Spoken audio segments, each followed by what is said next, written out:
the former bosses of some of Britain's biggest supermarkets and retailers have been warning you, mentioned it there in the interview with Mr Raab, that leaving the EU would have a devastating effect on the economy. Writing in the Mail on Sunday, they say Brexit, leaving the European Union, would inevitably lead to price rises on the high street and would hit consumers the hardest. Well, Sir Terry Leahy is one of them. He's, of course, the former head of Britain's biggest retailer, Tesco. And a very good morning to you, Sir Terry. Well, I put it to Dominic Raab, and the public are getting a bit sick of this. They hear one dire warning from one side, one dire warning from the next, and they scratch their heads and wonder if it really is true.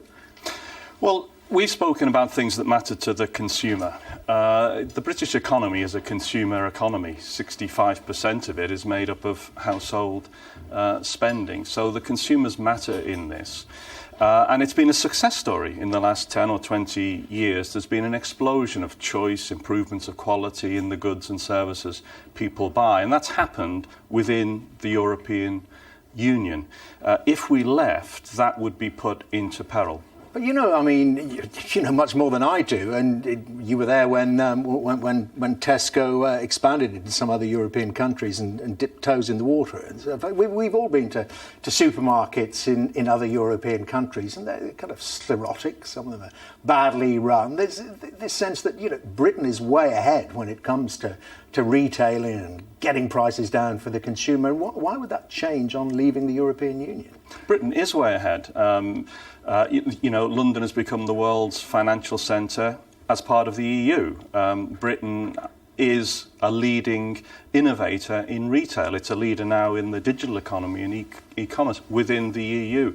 But it benefits from being a part of that 500 million single market. We attract investment into digital businesses, into retail, into the car industry, which help consumers here at home because it ups competition and investment and innovation.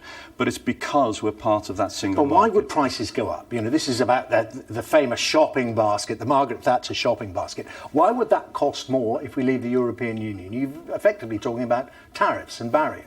Yeah, for a number of reasons, actually. First of all, for tariffs, as soon as we leave, we come outside of the single market. We would then go to WTO tariffs, so the costs of clothing and food and cars would go up. But also, more importantly, we in the last 10 or 20 years have become part of an integrated supply chain, which is based in Europe. That inevitably would face huge disruption, and that would increase prices. And there are two further reasons. The pound would be hit hard. The shock to the system, the loss of confidence would drive sterling down, and that would put up the costs of imported goods. Is that the main driver behind the argument? And we are seeing, and there may be other reasons involved. Yes, the pound has been slipping down, and there is even the Leave campaign admit there's a period of uncertainty. Of course there is, but that would correct itself, wouldn't it, if Britain left and negotiated an orderly retreat from the European Union? I don't think so. No, this would be a tremendous shock at a very delicate time. The Great Recession of 2007 to 2012 hit families hard. They're gradually recovering their confidence. The whole economy depends on a confident consumer, and that would be hit by the shock to the system. House prices would go down, food prices, clothing prices would go up. People would stop investing in the UK. That would cost jobs. Now, all of those things would hit consumer confidence. That would put the economy. OK, but it's this issue of food prices. Why would they go up? Because, people remember when we joined the common market, as then was, one of the big issues was the common agricultural policy, which artificially inflates prices, pays farmers more for some of the products they produce. If Britain is out of the European Union and wants to subsidise some of its own farmers to a similar level, it also means that it isn't then paying into subsidising French, German, Spanish, Italian, the list goes on, farmers. Yeah, I'm not a great fan of the common agricultural policy, but the cost of that... Well, isn't that a good reason to leave? The cost of that pales into insignificance against the cost for all household goods that would increase when we left the European Union because of increased tariffs, because of a collapse in the pound, because of a loss of investment here in the UK. And, the EU is our natural trading partner. I mean, if you look at economics all over the world, countries trade with the countries next door.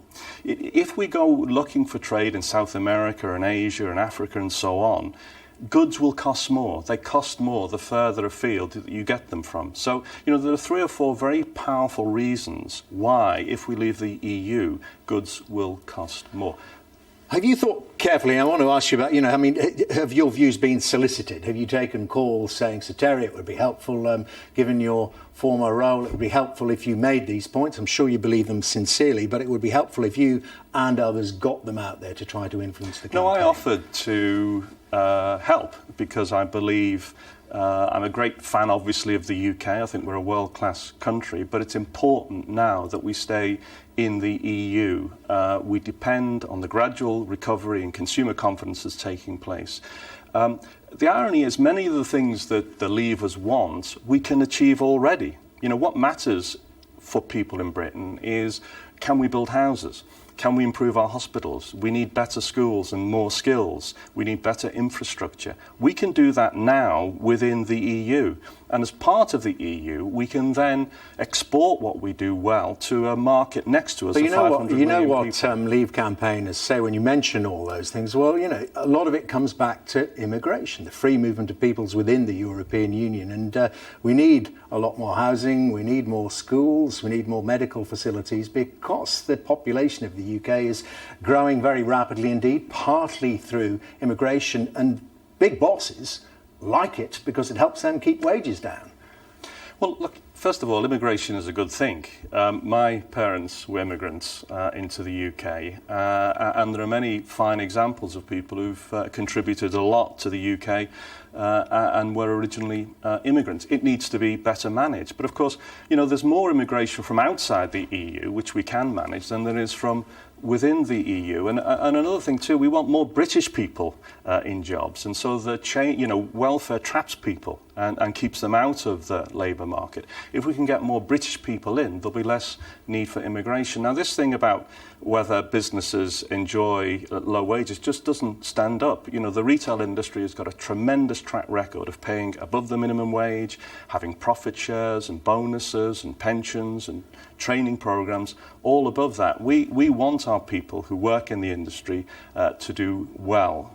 Last quick question, Sir Terry, with your retailing expertise, this huge issue of BHS. I mean, do you think it can continue as a viable concern, or really is the brand dead in the water? It looks very difficult. One of the facts of all this innovation and all this improvement in retailing is not everybody can keep up, and it looks as if BHS hasn't done enough to keep up. The locations are good, and I'm sure that in some form they'll find another use. Well, great to see you, Sir Terry. Thank you very much indeed for your time. Sir Terry Leahy there. Thank you.